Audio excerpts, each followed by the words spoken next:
You can never step into the same river twice. তুমি একই নদীতে দুইবার গোসল করতে পারবে না। শুনে নিশ্চয়ই অবাক লাগছে, এ আবার কেমন কথা? হ্যাঁ বন্ধুরা, কনফুসিয়াসের নীতিনৈতিকতার বেড়াজাল ভেদ করে এই পর্বে আমরা আলোচনা করব এক বিচিত্র দার্শনিকের দর্শন নিয়ে, যিনি কিনা ধাঁধা ও রহস্য বানানোর শিরোমণি ছিলেন। সে আর কেউ নয়, পাগল রাজা হিরাক্লিটাস।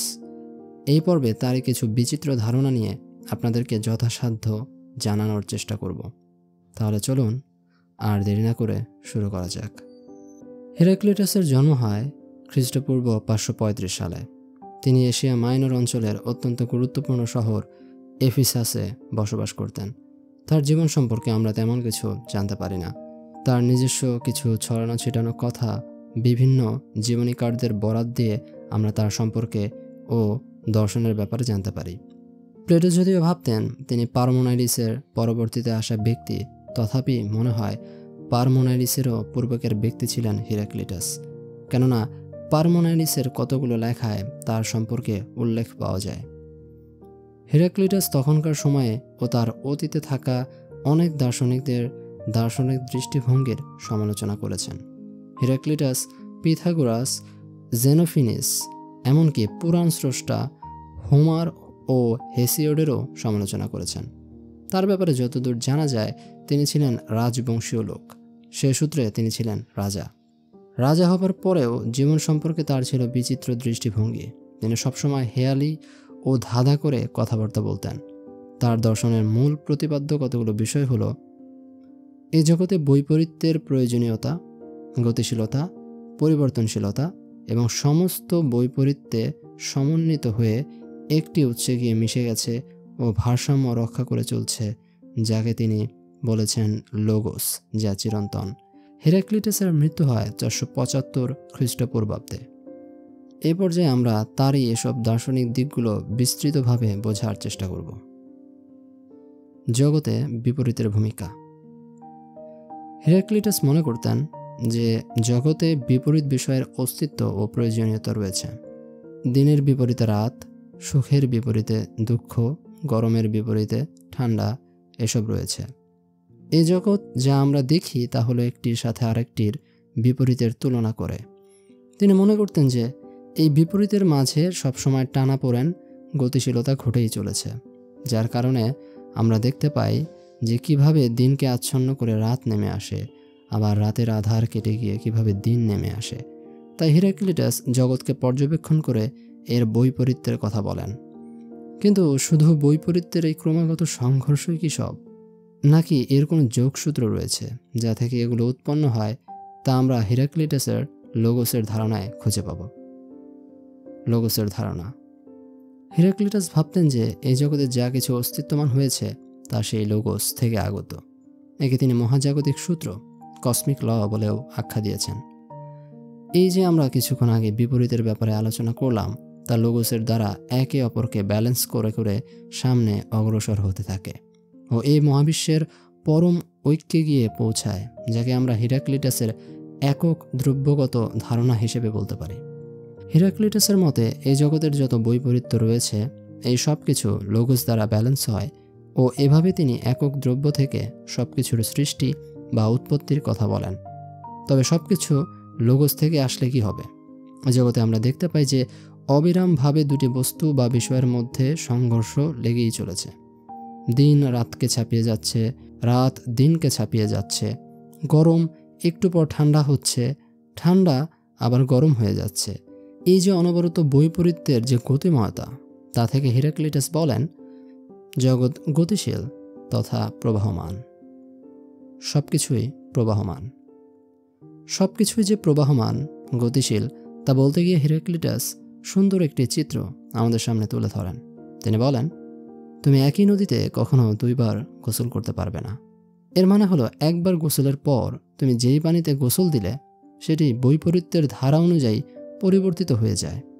তাই পরের বার গোসল দিতে গেলে সেই পানি আর আগের পানি থাকে না।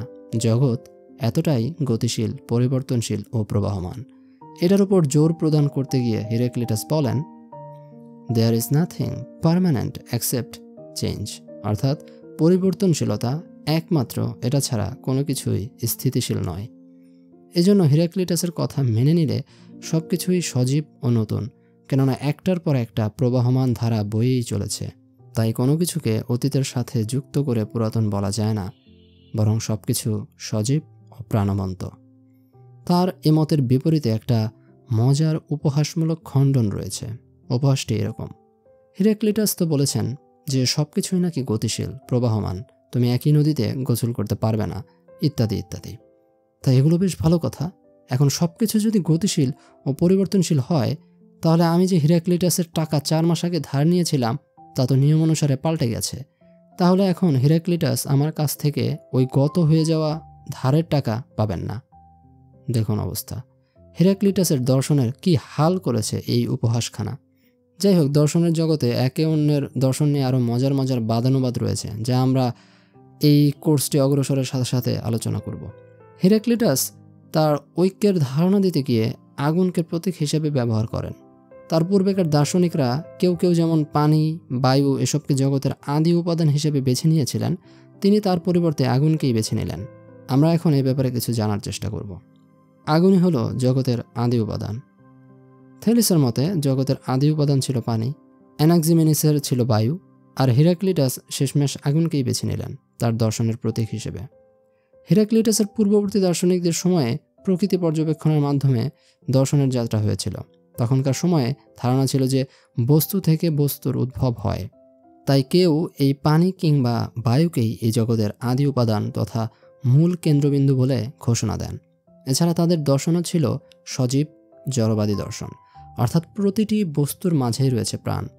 অপরদিকে হিরাক্লিটাস তার আদি উপাদান আগুনকে সে অর্থে ব্যবহার করেননি। তিনি আগুনকে ব্যবহার করেছিলেন প্রতীক রূপে। তার দর্শনের যে প্রবাহমানতা, পরিবর্তনশীলতা, বৈপরীত্যতা এবং লোগোসের দ্বারা প্রতি মুহূর্তে যে সমন্বয় সাধনের প্রক্রিয়া, তা বোঝাতে গিয়ে তিনি আগুন ছাড়া সম্ভবত আর কোনো ভালো প্রতীক বা রূপক খুঁজে পেতে সমর্থ হননি। আগুনের মাঝে আমরা দেখব এটি উপরের দিকে মুখ করে জ্বলতে থাকে ও এর একটি অংশ উপরে উঠে মিলিয়ে গিয়ে সেই জায়গায় আবার আরেকটি অংশ দখল করে নেয়। আর এটা এমনভাবে হয় যেন এটি গতিমান ও সেই সাথে এটি প্রতি মুহূর্তে ভারসাম্য রক্ষা করে চলেছে প্রতিনিয়ত। আগুনের সবচেয়ে প্রকৃষ্ট উদাহরণ বোধ হয় সূর্য। সূর্যকে দেখলেই মনে হবে যেন একটি আগুনের গোলা প্রতি মুহূর্তে দাউ দাউ করে জ্বলছে। এই সূর্যের কারণেই এই পৃথিবীর প্রতিটি প্রাণী টিকে আছে। সেই দিন থেকে একে সমস্ত কিছুর উৎস বললে খুব একটা ভুল বলা হয় না। এই জন্য বোধ হয় হিরাক্লিটাস জগতের বিপরীত দুটি বস্তুর সংঘর্ষ ও তার ভারসাম্যের জন্য যে মহাজাগতিক লোগোসের ধারণা দেন, যা সব কিছুর উৎস, তার রূপক বোঝাতে গিয়ে আগুনকেই আদি উপাদান বলে চিহ্নিত করেন। আগুনের মাঝেই আমরা দেখতে পাই প্রতি মুহূর্তে পুরাতনের মৃত্যু ও নতুনের আগমন। অথচ জন্ম মৃত্যুর এই যে প্রবাহ, এটা অবিচ্ছিন্ন, শাশ্বত, ঐকিক সত্তা। আর এটাই হলো তার লোগোস, যাকে তিনি আগুনের রূপে মুড়ে দিয়েছেন। হিরাক্লিটাসের এই আগুনের তাৎপর্যতা সম্পর্কে তার একটি বয়ানেই চমৎকারভাবে ব্যাপারটি ফুটে উঠেছে। তিনি বলেন, "This world order the same of all, no God nor man did create, but it ever was and is and will be, ever living, fire kindling in measures and being quenched in measures." অর্থাৎ সর্বসাধারণের এই বস্তুজগৎ কোনো দেবতা বা মানুষ সৃষ্টি করেননি। বস্তুজগৎ এক চিরঞ্জীব অগ্নিস্বরূপ, চিরকাল ছিল, বর্তমানে আছে এবং চিরকাল থাকবে। এ আগুন প্রতি মুহূর্তে সমভাবে জ্বলে আর নেভে, অর্থাৎ আগুনের জ্বলে ওঠা আর নিভে যাওয়া একই প্রক্রিয়ার দুইটি সমান্তরাল প্রকাশভঙ্গি। যেমনভাবে হিরাক্লিটাস এক জায়গায় বলেছেন, "the road up and down is one and the same." উঁচু ও নিচু রাস্তা মূলত একই ও সমান্তরাল, অর্থাৎ দুটি পথ বিপরীতে থাকলেও তাদের গন্তব্য একই উদ্দেশ্য দ্বারা ভারসাম্যপূর্ণ হয়ে থাকে। এক এবং বহুর স্বীকৃতি। হিরাক্লিটাসের দর্শনের দিকে তাকালে আমরা দেখতে পাব যে তিনি যেমন বৈপরীত্যের মাঝে সংঘর্ষের কথা উল্লেখ করে জগতের সব কিছুকে পরিবর্তনশীল ও গতিশীল বলে বহুর অস্তিত্ব স্বীকার করে নিয়েছেন, ঠিক তেমনিভাবে এই যে বহুত্ব, কেবল এটা বলেই তিনি ক্ষান্ত হননি, বরং এই বৈপরীত্য ও বৈচিত্র্যের মাঝে ভারসাম্য বজায় রাখার গাঁথনি রয়েছে তার সপক্ষে লোগোসের ধারণারও অবতারণা করেন, যার মাধ্যমে তিনি একই সাথে বহু ও এর পেছনে এক অধিবিদ্যক সমন্বয়মূলক বিষয়ের অস্তিত্ব স্বীকার করে নিয়ে একের ধারণারও স্বীকৃতি দেন, যা তার দর্শনকে রহস্যময় ও মাল্টিডাইমেনশনাল একটি দৃষ্টিভঙ্গি প্রদান করে। হিরাক্লিটাসের এই এক ও বহুর মাঝে ভারসাম্য রক্ষাকারী লোগোসের ধারণার কারণে তার দর্শন পূর্ববর্তী দার্শনিকদের করা প্রাকৃতিকভাবে পর্যবেক্ষণ করার চিন্তাধারার গণ্ডি ভেদ করে মেটাফিজিক্স তথা অধিবিদ্যক চিন্তাধারায় যাত্রা করে। অর্থাৎ এই জাগতিক প্রাকৃতিক পদার্থিক চিন্তার বাইরে গিয়ে হিরাক্লিটাসের দর্শনের মাধ্যমে প্রথমবারের মতো অধিবিদ্যক ছোঁয়া পেয়ে যায় গ্রিক দর্শন।